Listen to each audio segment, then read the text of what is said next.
एगेड island arc one piece के one of the most interesting arc में से है। एंड देखो, इस आर्क के बारे में बहुत सारे लोगों ने नोटिस भी किया होगा कि इस आर्क में बहुत सारे आर्क्स के पैरेलल्स हैं, जैसे कि साबाओडी, ओहारा एंड और भी बाकी की आर्क्स। बट देखो, आई थिंक इन सारी आर्क्स में से पंक हैजर्ड आर्क है जिसके एगेड आइलैंड में सबसे ज्यादा पैरेलल्स हैं। वो सब कैसे, लेट मी एक्सप्लेन।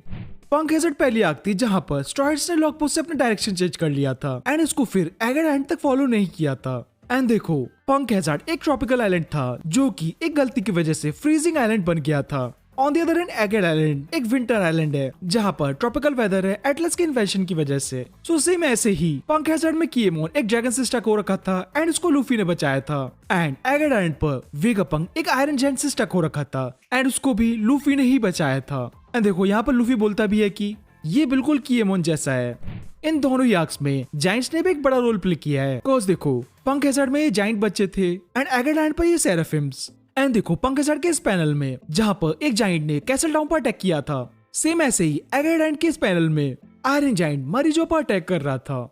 इसके बाद सबसे इंटरेस्टिंग, ऑब्वियसली मेरे लिए कुछ वियर्ड लोगों के लिए, पंक हैजर्ड में लॉन ने स्मोकर एंड तशीकी की बॉडी स्विच कर दी थी एंड वहां पर स्मोकर एक लड़की बन गया था। सेम ऐसे ही एगेड आइलैंड पर भी डॉग क्यू ने लॉ को एक लड़की में कन्वर्ट कर दिया था, जो कि पंक हैजर्ड का बिल्कुल रिवर्स है।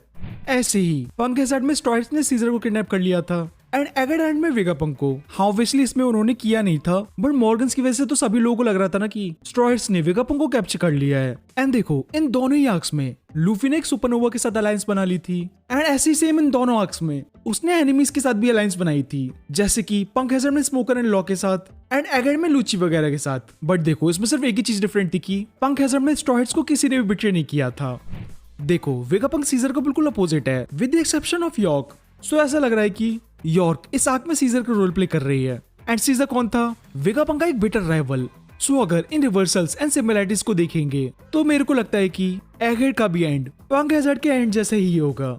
सेम ऐसा ही लेकिन थोड़ा सा डिफरेंट। मतलब देखो, पंक हैजर्ड में डूफी ने मोनेट को ये स्विच प्रेस करने के लिए बोला था, जो कि इस पूरे एंड को डिस्ट्रॉय कर देता एंड इससे सारे लोग भी मर जाते, ऑब्वियसली सीजर को एक्सक्लूड करके। लेकिन क्योंकि सीजर मोनेट को मार देता है, मोनेट इस आइलैंड को डिस्ट्रॉय करने में फेल हो जाती है। सो ऐसे ही मेरे को लगता है कि अनलाइक पंक हैजर्ड, एगेड आइलैंड पूरा डिस्ट्रॉय हो जाएगा। एंड ये कैसे डिस्ट्रॉय होगा? मे बी किसी की गलती की वजह से। मेरे को लगता है कि पावर प्लांट जहां पर मदर फ्लेम वेपन बनाया गया है वो डिस्ट्रॉय हो जाएगा, जिसकी वजह से पूरा एगेड आइलैंड भी डिस्ट्रॉय हो जाएगा।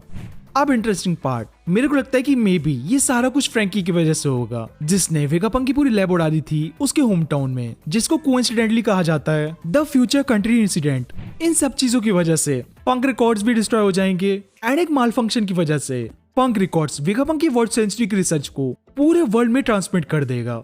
सो ये थी सारी पंक हैजर्ड एंड एगेड आइलैंड की सिमिलरिटीज। तुम लोग क्या लगता है इसके बारे में कमेंट में जरूर बताना।